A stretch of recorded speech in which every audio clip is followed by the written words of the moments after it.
Three, two, one, right on cue. I see Tom. How's everybody doing? Not the smartest guys in the room. We're back. We're back to our roots as well today. We're talking storytelling, Tom. That is where it all started. That's where me and you, that's where our worlds collide, is the art of the story. How you been, man? I'm good, man. I'm good. Yeah, I think that's what kind of led us, to first sort of connect outside of that group where we first got introduced during the pandemic, right? Like that was the sort of thing that like we really sort of first connected on and ended up kind of chatting about was storytelling.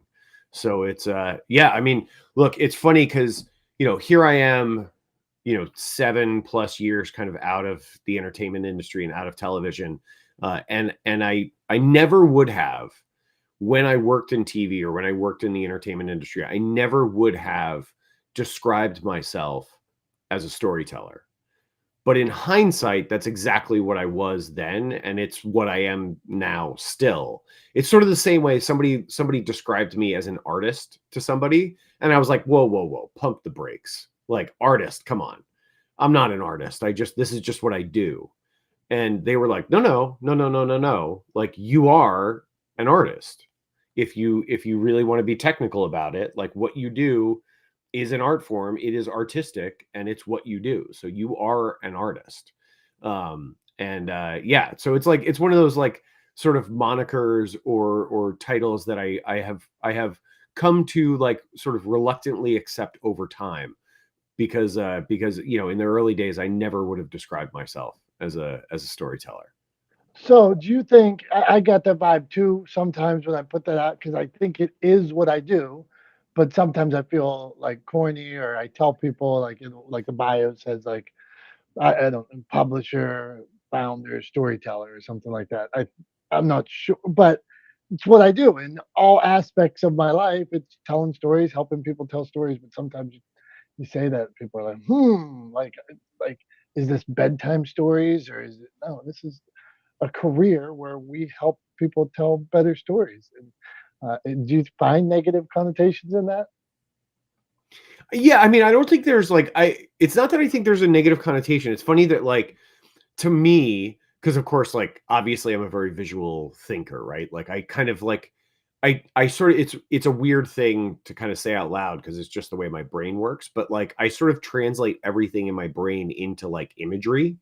So it's sort of just how I understand the world. So like, when somebody says the word storyteller, like I envision like I have an image of I almost said I have a vision, and that's not what I want to say. But I get this image in my head of like somebody like a group of kids like sitting around like listening to somebody almost like akin to the idea of like the campfire stories, right? But like a group of people sort of sitting around like almost like on the ground with like one person sitting up in a chair kind of telling them a story, right? Taking them on like a little bit of a journey. Like that's the imagery that comes to mind. And if somebody said like, "Oh, Tom, you're a storyteller," I'd be like, "I'm not the guy in the chair. Like that's not who I am."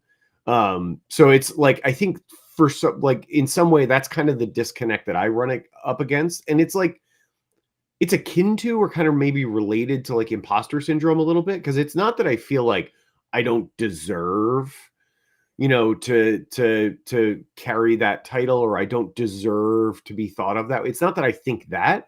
It just doesn't like line up in my head. You know what I mean? So it's like it's kind of imposter syndrome because I'm like, it's not how I would describe myself, but like it is how other people have described me and do describe me. So yeah, so it's I don't know. It's just it's one of those things. It goes along with this idea, and I'm sure I've talked about it in here before and to you, but I know I say this a lot to people that, like I've been fortunate enough to lead a pretty a life full of really rich and interesting experiences, right? And I to me though, like I tell other people stories from my experiences and the things that I've done and lived, and they're sort of like, oh my god, that's amazing, that's incredible, I can't believe you had that experience or you got to do that or you got to see that. And and to me, it's the only life I've ever known, so it's just kind of mundane. It is, right? Like, I don't think it's exceptional because it's all I've ever known, but other people tell me that it is. So it's like, it's that kind of disconnect of like, well, it's mine. It's the only one I've ever known. So like, it's just what it is, right? And to other people, they're like, no, no, no, no, that's kind of wild. Like, you've had some extraordinary experiences. So yeah, there's just a bit of a disconnect, I think, for me. I love the subject, Tom, and what got me thinking about storytelling today and you specifically is like Madison, Dr. Tachi, everybody here. I'm watching everybody's social media post all the time. Like if Dr. Tachi cancels a show, I'm sad, Dr. Tachi. I see when she does it, she announces it. But I'm intrigued by the art of it, what's going on. And I saw the other day, I think Tom, you were presenting to a real estate company about storytelling. Is that what it was, real estate, or what was the business? Yeah, You know, so for the business that I started with my two partners called Media Gym, we were going to be we were at a real estate like a conference held by a real estate organization here in the Hudson Valley. It's the Hudson Valley Gateway Association of Realtors. So we went to their sort of annual conference, um, and last week, and had a table there, and we're just getting to meet a lot of people and talk to people and talk to them about kind of how they're presenting themselves and positioning themselves. And the whole goal of that company is really to teach people to be better storytellers, right? So like, while Talix Media is like, obviously an organization where we execute storytelling for other people, the sort of dividing line there is that Media Gym was founded with the express purpose of arming people with the knowledge and understanding that they need to be better storytellers, right? So sort of doing the sort of education and training side of it rather than just the execution side of it, right? Because Talix is designed to do execution, Media Gym's sort of designed to better enable people to do it on their own. very, very cool. And I saw what made me think about this is I think a lot of people don't understand that a business, a real estate company, a realtor could have a story to tell. So they're out there. I'm going to talk about my product all the time. I'm going to talk about this sell. I'm going to talk about why you should buy. But there's a whole big story behind it, a beautiful story. Whether it's why Tom's in Talix Media or Dr. Tachi or why I'm in the publishing business or why how my dad loves trees so much. He goes out, he's in the landscape business.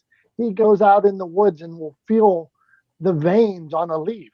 That's how much he loves nature and wants people not to use pesticides. And he's been doing it 45 years and he's got that kind of passion. And rather than selling on, how many times you can do something, how fast you can do it, how transactional. How about the beauty of it? How about the reason why you do it? And I saw you out with the real estate company, and I see so many people that don't do that, that don't turn the camera, that don't show me the beauty of the house or the bricks, or there's so many stories that can be told. So do tell, Tom, and then let's get to Madison and Dr. Tachi. Well, if you'll indulge me for a second, I'll put on my Media Gym hat.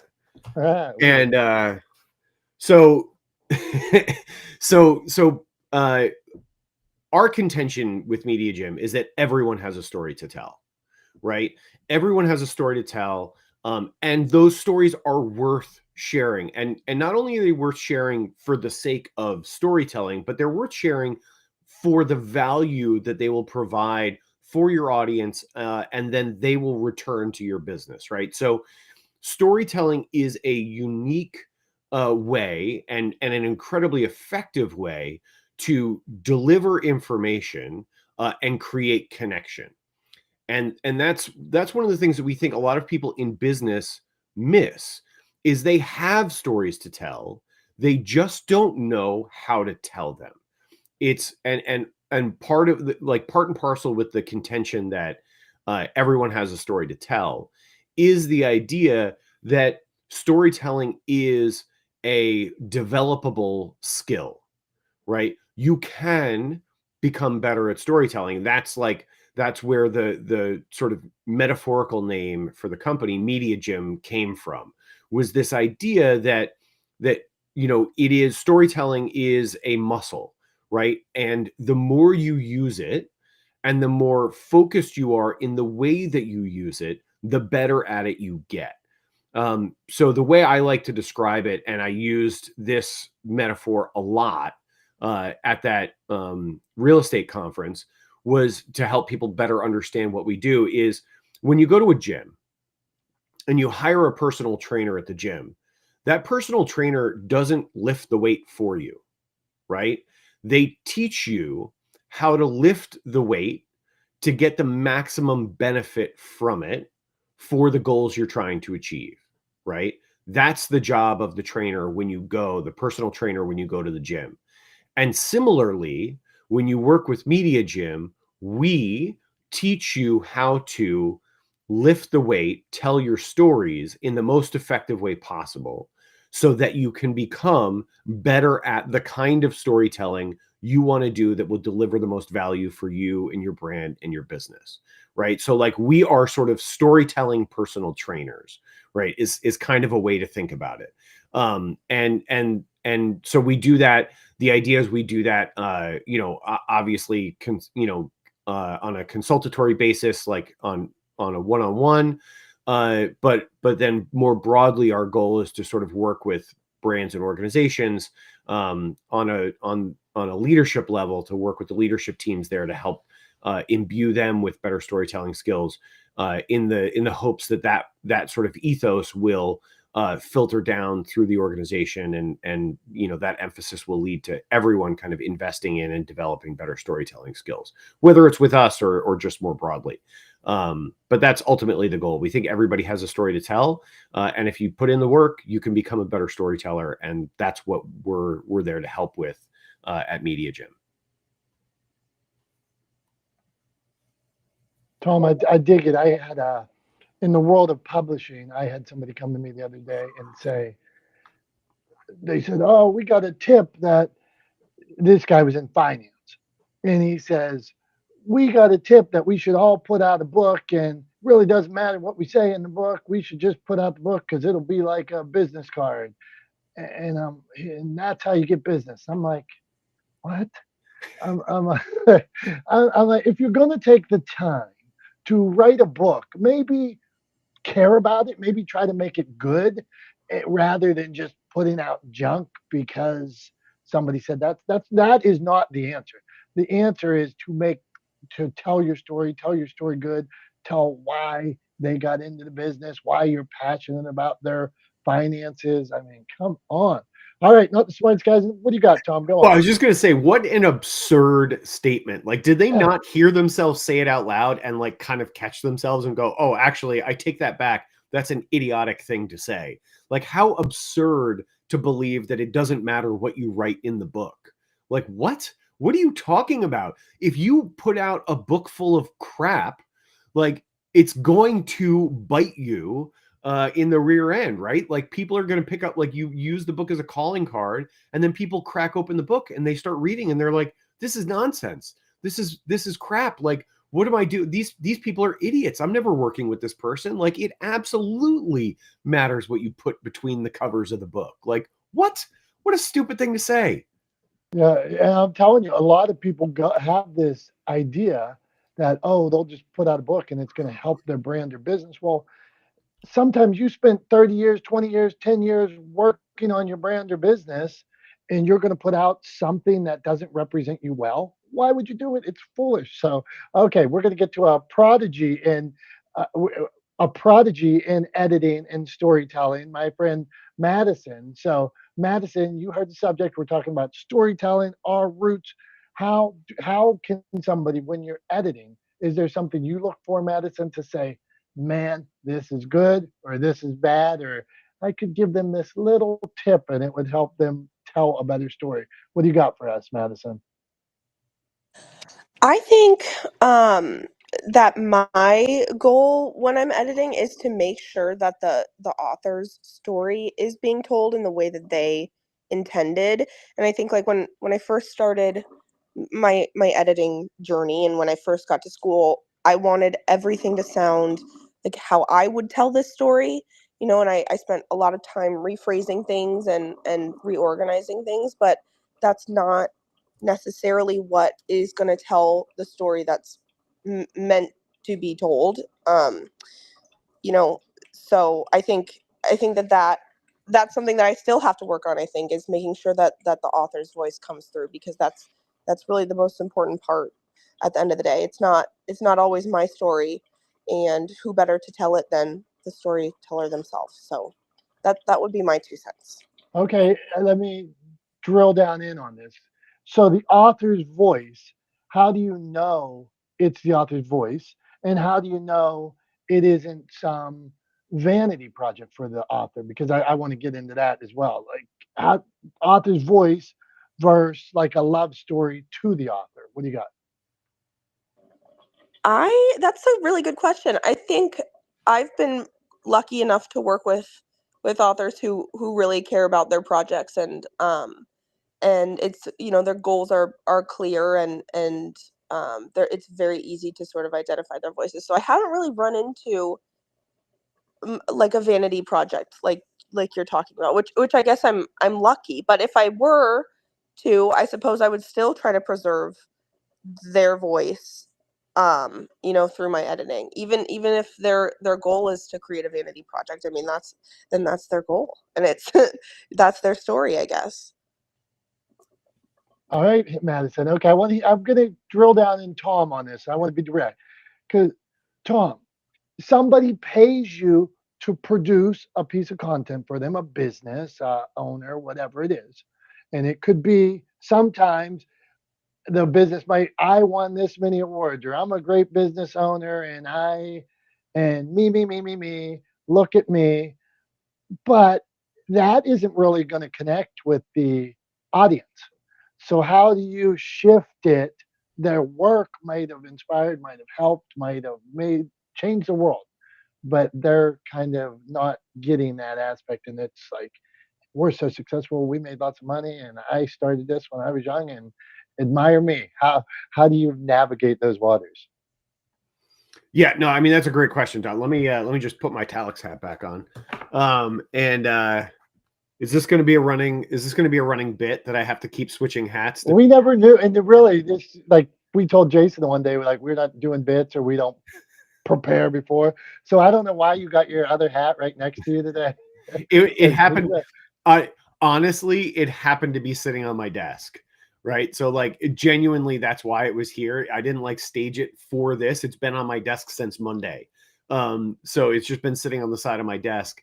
But yeah, I thought it'd be funny, so I decided to lean into the bit a little bit. But I mean, genuinely, this is something I come up against all the time, like with Talix, right?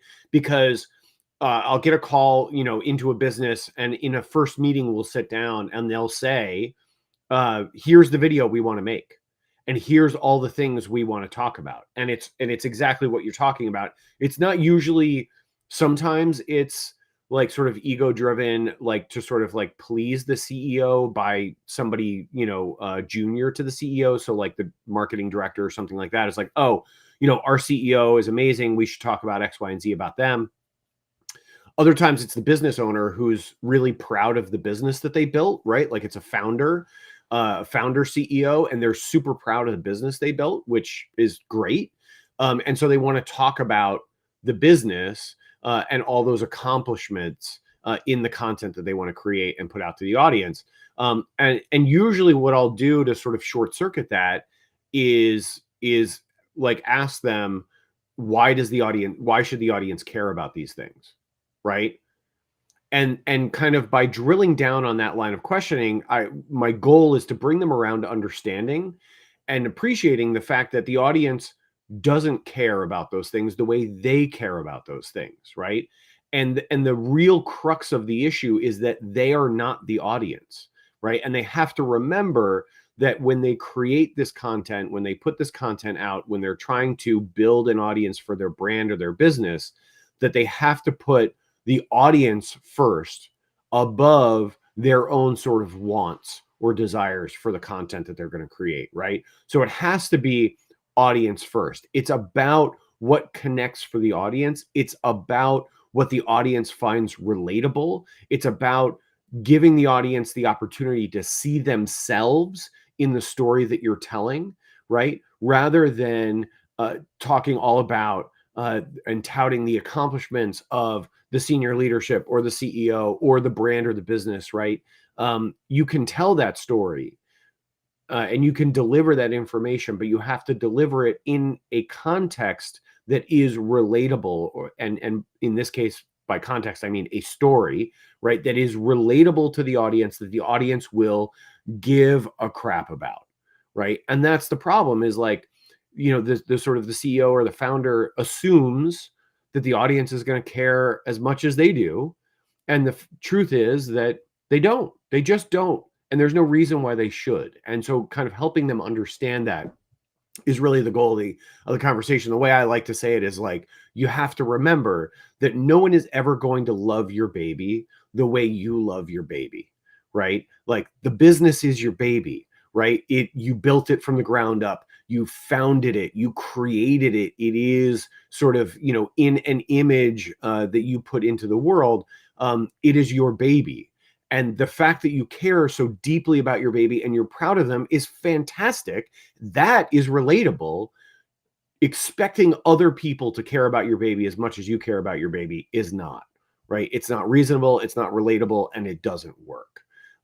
So I mean, I think, that's something that often I struggle with in the work that I do with Talix Media, is helping brands and businesses understand that they really have to put their audience first. I'm sure, as looking through who's in the room here, who's up on stage with us, that's something that, Dr. Tachi deals with a lot, and probably deals with some of the creators that she, has invited onto her platform. I'm sure that there have been some conversations. Maybe I shouldn't say, instead of saying I'm sure, let me just ask the question. Dr. Tachi, have you ever had to have a conversation like that with a creator, helping them understand how to put their audience first in the storytelling that they use in the content that they create on your platform? Good morning.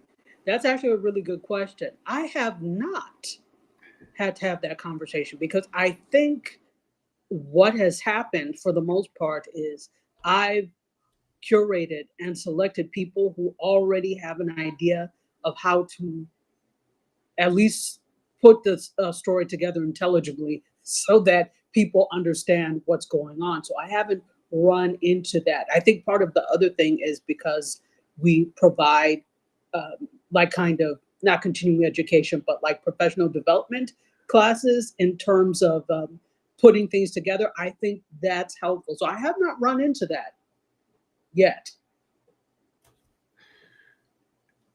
That's amazing. That's fantastic. And a testament, I think, to the curation, the work you've put into curating that group of folks that you welcome onto the platform. I guess the other question from my perspective would be, or sort of the follow-up question would be, as an expert in communications and somebody that's, dedicated a lot of their professional life to teaching people about media and communications.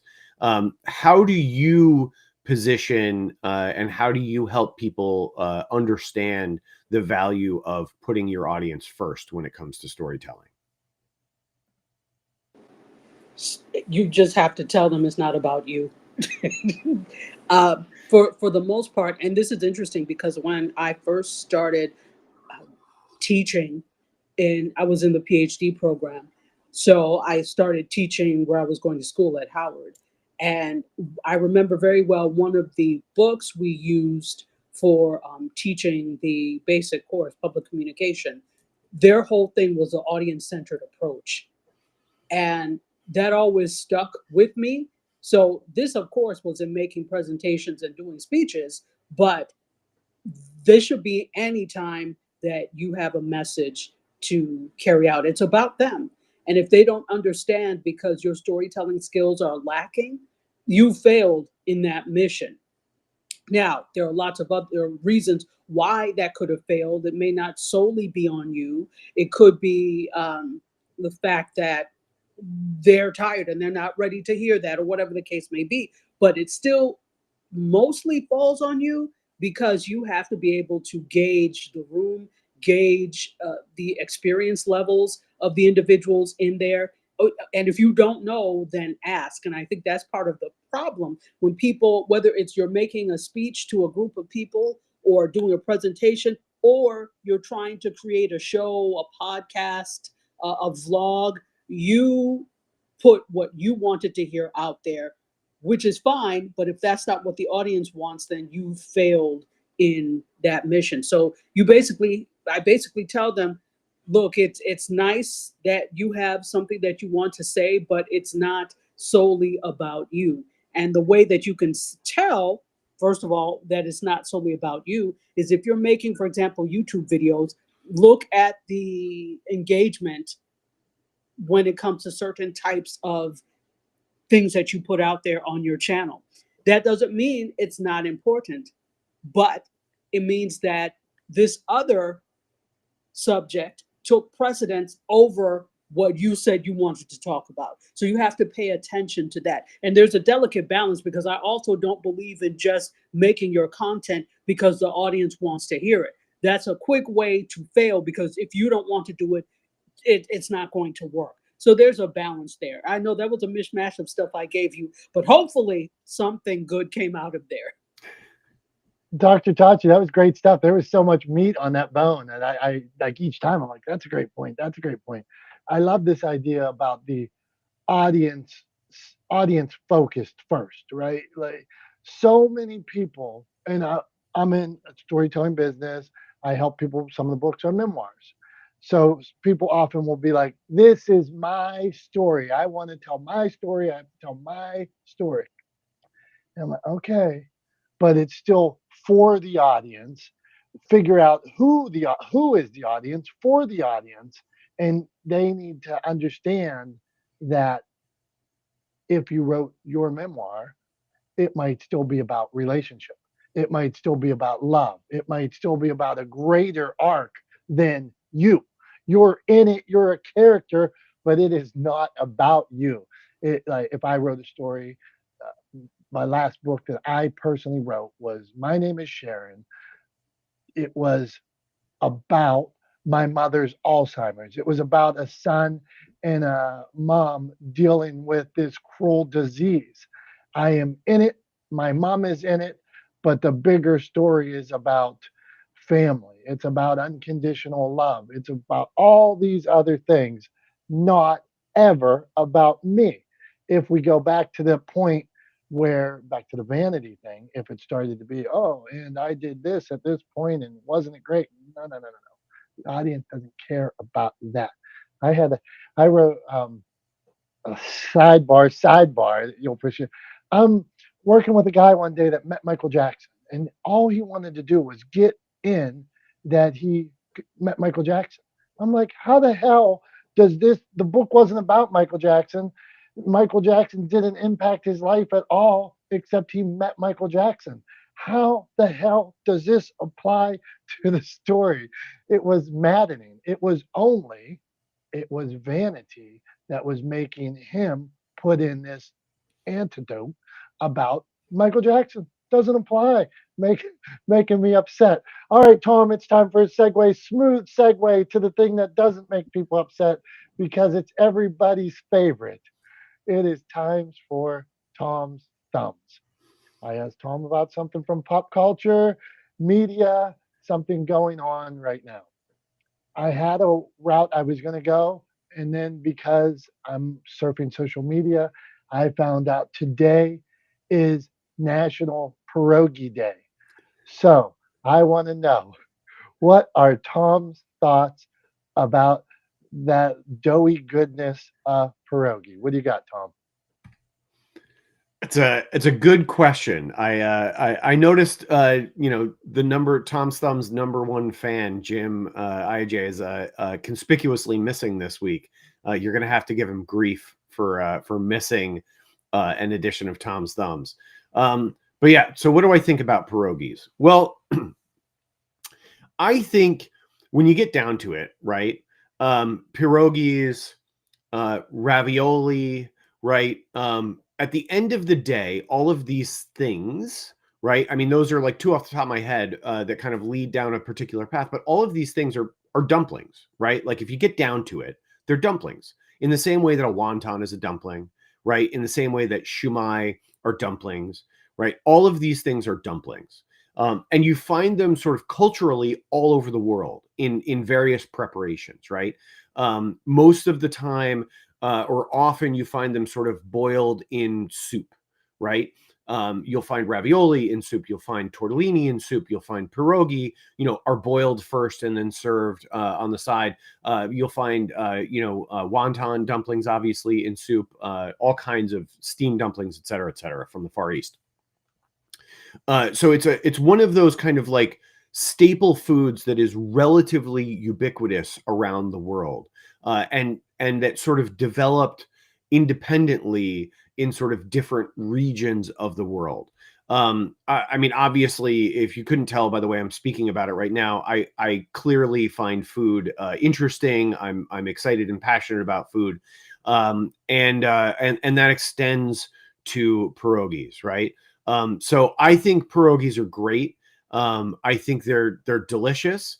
I think they're one of those things that I don't want to eat every day, right? Like I wouldn't want to eat pierogies every day, but I really do enjoy a good pierogi, especially when they're cooked well, right? When they're boiled to the right degree of doneness, and then thrown in a pan with far too much butter and a whole bunch of onions, and cooked off. You get like kind of a mix of textures. You get a little crispy in places where they've browned up a little bit in the butter. You get soft in other places. You get the filling, right? And then you get the onions, the buttery onions along with it. Like dip it in sour cream. Not so much for me. I don't really love the sour cream. I feel like it's a little gilding the lily a lot of times. Like it's just rich on rich on rich, right? Like it's a potato pierogi with cheese in it, with butter and onions, and then you're also putting sour cream on it. Like it's just a little gilding the lily for me. That's a personal preference, but overall, the pierogi is an Eastern European classic staple dumpling, and it's delicious, and it gets a thumbs up from me. Wow. Anybody in this room, can you believe it? Tom with a thumbs up. I mean, Tom, I mean, your percentage, and Jim Ajay missed it today, but how could anybody not like anybody not like a pierogi? Madison, I'm going around the room right now. Madison, thoughts on pierogi? You up with them or down with them? Up. I love anything I can put sour cream on. Okay, good stuff. Dr. Tachi, tell me you've had pierogies. I've never had pierogi, even though I lived in a majority Polish city. That is blasphemy. I used to have a restaurant and I had family that had a pierogi business, and they would bring the fresh pierogies to my restaurant every couple of days. And then I deep fried them too, and they were an appetizer, little pierogies. Teresa, thoughts on pierogies? Then we're going to come back to you. What do you got? Thumbs up. I had a Polish mother-in-law. She made them homemade. There we go. And it is National Pierogi Day. Julie, please tell us you've had a pierogi. Dom, Chicago is has the biggest population of Polish people next to Warsaw. So of course I have. And I could really get fat eating pierogies. Yeah, that's the problem. Okay, Dave, I know you put in the comments if you've eaten pierogies. She's up in Canada. So I do have one problem with pierogies. Like I can eat so many of them, Tom, but they're not so filling because it's all dough and cheese. I need like a meat and a pierogi. They're not filling. Like, who are you? Now, and then ravioli, which I consider the Italian cousin of it, they will put some meat in a ravioli, but you never put meat in a pierogi. I mean, that would be black. I mean, I would push back. Like pierogies do have like traditional meat fillings. It's just that I think the sort of the one that is most popular is like the potato and cheese, right? Or like onion and cheese or whatever, like that kind of variation. But there's absolutely like meat pierogies, and those are actually my favorite. Like that's my preferred pierogi, is a meat stuffed pierogi rather than like a potato, because I'm like, the dough is enough. Like the starch from the dough, that's good. You got me there, right? Like it's sort of like, it's like making a bread sandwich where you're filling the sandwich with just more bread, right? Like I don't love it. It's okay, but I don't love it. I'd rather have like a meat filling, right, in a pierogi. And that it is a thing. They're maybe not common in sort of like in the US Polish immigrant communities, but they do exist for sure. Okay, I'm gonna have to study that because I have never come across the. I've seen prunes, I've seen jalapenos, I've seen sauerkraut. We have pierogies at Pittsburgh Pirate games that run around the outfield. We have secondary mascots that's jalapeno Hannah, Chester cheese, pizza Pete or whatever it is. So, okay, we're going on. We've talked too much about pierogies. It's back to storytelling. Teresa, we were talking about storytelling today. We're talking about create. We're coming to you in a second. We're going around to Teresa and Julie first, and we're talking about storytelling. So, Teresa, a good story. Hello. Okay, Tom, we gotta move to the audience here. We got a few rules. We go left to right. We come around. We call on you. So, Teresa, storytelling. What do you got for us? I used a little bit of storytelling this weekend at a vendor fair, where I get to hand out personal samples. But I find too that I have to listen to what they want. I can, I want to connect with them, but somebody reminded me I had to make them feel important. But it's not like I was, on social media or on a stage. Well, I guess I was behind my table on a stage, but I just spent a lot of time um, letting them know that, their health is important, trying to make them feel important, and sharing my health story and my son with autism and how he always preferred soda and how there's better options out there. Um, so I mean, I was telling stories, but in a very short version. But I think people connect that way. You can't just give them information and facts without, telling a story or personal anecdote. And that's all I. Teresa, good stuff. Glad we're here. Glad you're here. So, uh, for our experts in the any tips, Dr. Tachi Madison, and I'm going to come to Tom just, and then we're coming to Julie. But for somebody trying to tell a story, like Teresa, she's at an event. Any tips that for her, she's trying to engage an audience? Just a single tip for Teresa, Dr. Tachi. What do you think? Ooh, maybe to have some sort of prompt as a question to ask them that really shows them that you're interested in what they think about X or what their experience is with X, so that they feel important because they're talking, because you ask them a question and it's not just about them asking you questions. That's a good one. How are you handling it now? Or interesting. Go on, Madison. You got a tip. Teresa's networking at an event. She's trying to tell stories to connect with her product. What do you got?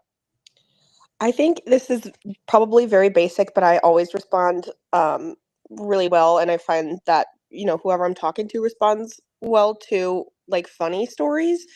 So having some stories where they're a little bit more serious, or they really dig down into whatever the topic is that you're talking about, but then also having some little lighthearted, funny anecdotes to keep people engaged, a little bit like the forum of this clubhouse room. I think that can be most engaging.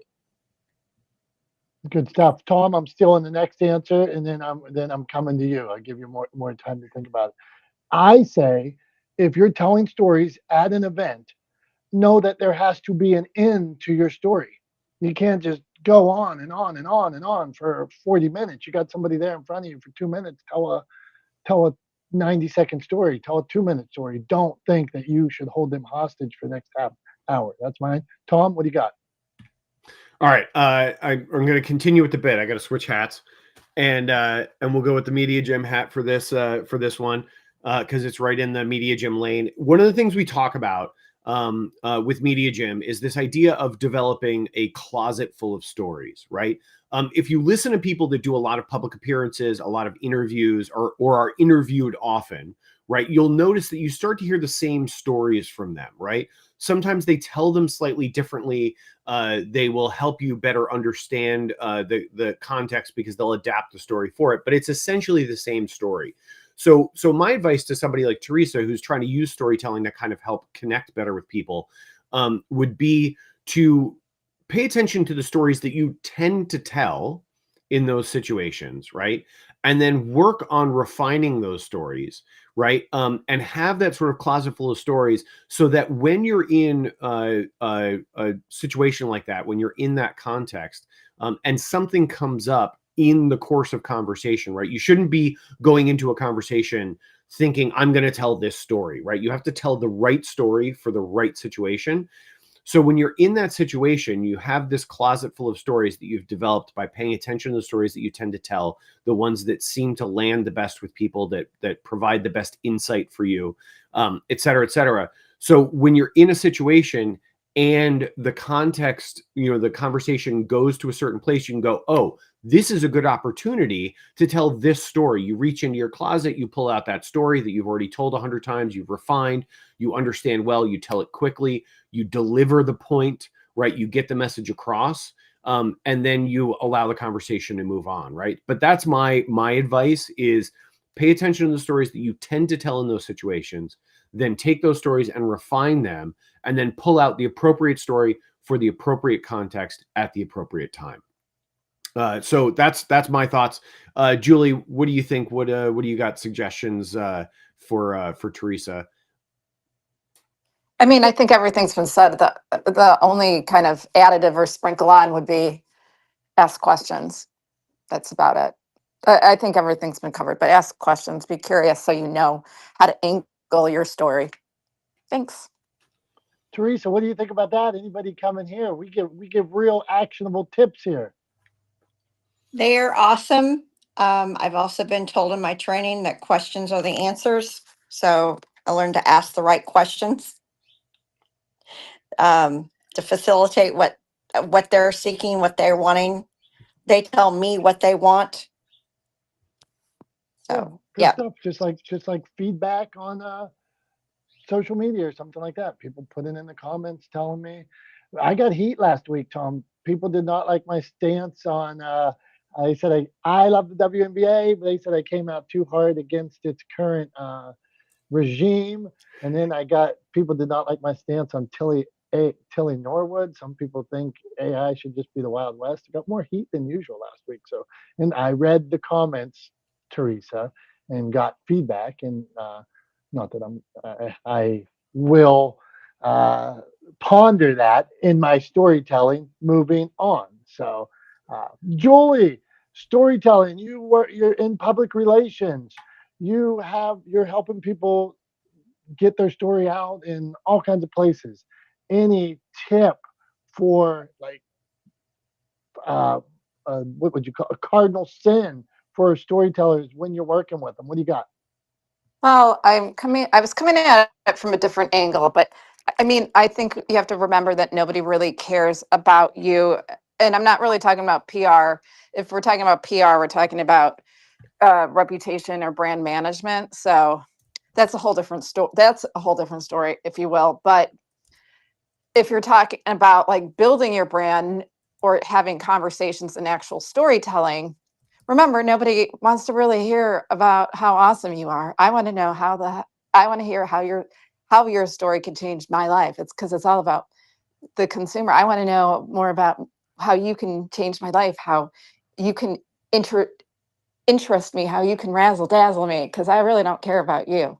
So it's all about that person that's listening to you. And remember that, because unless you're someone real famous, or you're telling me a really awesome story about a true crime story, or you're a news reporter, I really don't care about you. Thank you. I land my plane. And I hope that made sense. I mean, I could go down the PR rabbit hole, but I don't think that's really storytelling. That's brand management, which is nuanced and different. I think you guys were talking about different. It's harsh but true, Julie. And even if you're um, Think and Grow Rich or The Millionaire Next Door or any of these books or stories that you're telling, if Matthew McConaughey tells a story, ultimately, even though Matthew McConaughey is an interesting dude, you're really thinking about the story between you and your father, you and your mom. He has a segment where his mom he complained about. He said sometimes he complained about not having new shoes, and she was Yeah. like, "What about the kid without shoes?" And then he complained about having bad shoes, and she said, "What about the kid with no legs?" And so the story is about something bigger than him and how you feel about those things. So, I mean, uh, Dom, and I mean, just like even Teresa, if we're thinking about Teresa, and she has a booth and she's selling an amazing product, and I know her, she has a very powerful story about her family and her son and his story. And I walk up and I'm looking at her product and she just goes into telling her story. I'm just like, what is she talking? I want to know, well, what about me? So it's very egocentric and you have to placate to their ego. So thank you. That's great. Thanks, Julie. Appreciate it. Appreciate you being here as always. Wait, and did Tom take off his hat? Because I'm going to have to go watch you on LinkedIn if you actually did. there was a transfer of hats at one point, so he transferred back and had a different hat on. I had 2 points now. I've done it twice. That's viral worthy, by the way. I should make a clip out of him. I'll make a clip and just. Can you do that in slow motion That's what too, I'm thinking, Dom, like some please? sexy music of Tom taking off his hat. I think that's a good idea. All right, Tom, where are you going? What do you got, man? Yeah, I mean, hey, feel free. I think it'd probably be the first time the vast majority of people who have ever listened to the show or watched us over the last 4 or 5 years have ever seen me without a hat on. So some people will probably be shocked when they see the cue ball that I'm hiding under this hat, that I'm completely bald. But it's one of those. I mean, the hat is more of a brand statement than anything to hide my baldness. I've been bald. I've been shaving my head since I was in college, since I was like 21 or so. I've lived more of my life without hair than I did with hair. So I'm not, and I only really started wearing the hat about 6 or 7 years ago. So I went, nearly 20 years without a hat on. So yeah, it's not to hide the baldness. But yeah, it'd probably be funny. Some people would probably be like, wait a minute, he's bald. Yeah. If you don't know me in person, that's sometimes a surprise for folks. So yeah, go ahead, make a clip. Dr. Tachi said you should use the opening from Careless Whisper for the music for it. I wrote it down. I'm gonna probably get flagged for copyright for that. But it's a good idea in terms of the tone that she thinks would be appropriate. So take that note, do with it as you will. I'm curious to see what kind of clip you come up with. But in the meantime, what I'm more curious about is what you've brought to show us and tell us about this week. So what do you got for show and tell? Okay, today I have something very good that was given to me this summer. I was outside swimming, and I need to listen or watch the Pittsburgh Pirates. I can't get them on my phone. Phones, I don't care what you guys say about how great your radios and your music is on your phone. I can't get the Pirate game on my phone. So it doesn't help me. So I needed a radio. I don't even have a radio, like an old school radio at my house. So my sister in law brought this puppy out right here, man. It's like a clock radio, GE, and put this out by my pool. I could listen to Paul Skeens, who is the Pittsburgh soon to be Cy Young winner. Look at this beauty, Tom.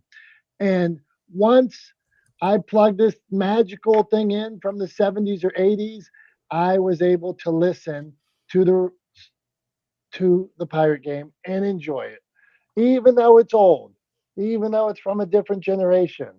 It produced top level music for me. So that's my show and tell. This old GE radio that produces better than new, better than anything you've got, man. So that's what I wanted to show you today. So that's like a moral to that, like don't give up on thing. I haven't workshopped that yet, but here you go, Tom. This radio. I mean, I think that radio, first of all, I will applaud your dedication to listening to your favorite baseball team, your hometown team play. I appreciate that. Also, when you say you were out swimming, do you mean tanning? Is that coded language for you were laying by your pool tanning? I do both, man. I do both. But also like the first thought that went into my head is I feel like you like that clock radio was stolen out of like my parents' bedroom in 1986. That's what it looks like to me. The other side is like, have you heard of this thing called Google? And the way you can use it to find out about apps that you can install on your phone. Like there's one called I think it's called iTunes Radio, or TuneIn Radio. And then, there's the iHeartMedia app, the iHeartRadio app. But there's a bunch of radio apps where you can actually get radio broadcasts on your phone. So I know you're shaking your head. My guess is there's a technological issue on your side, and not. I have iHeartRadio. I listen to they always like take off the live sports though. I mean, it's so annoying. Like I'm listening, and then a lot of times they take off the live sports, and then they just air some like B-rate content during those hours, and that is not cool. I mean, they may not have the license to carry it, and it may also be that like MLB doesn't want it carried on those apps, and you have to pay for one of their apps. Could be. I don't know because I haven't tried it, but I'd be willing to bet that there's a way to get it through your phone that doesn't involve you listening to like the tinny, subpar audio quality of that particular clock radio, which I guarantee, although it is fun and nostalgic, sounds awful. I promise that the audio quality coming out of that thing is terrible. There's no chance that it sounds good. Even with just a spoken voice, it sounds like an old speakerphone. I guarantee it. So yeah. So if you want a little better audio quality, I'd say do some exploration. Find an app where you can stream the radio broadcast, and then get yourself a nice Bluetooth speaker and crank that out by the pool. That's my advice.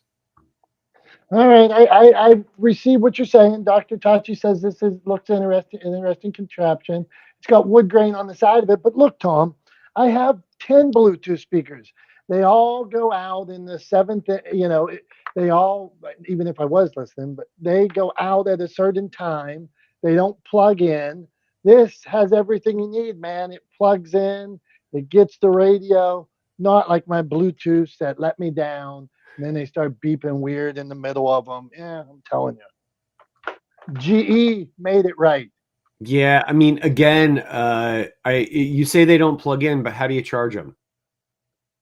Through a computer, and I like with this weird link that goes in the side of your computer and stuff like that now. Are you trying to act like you don't know what a USB cable is?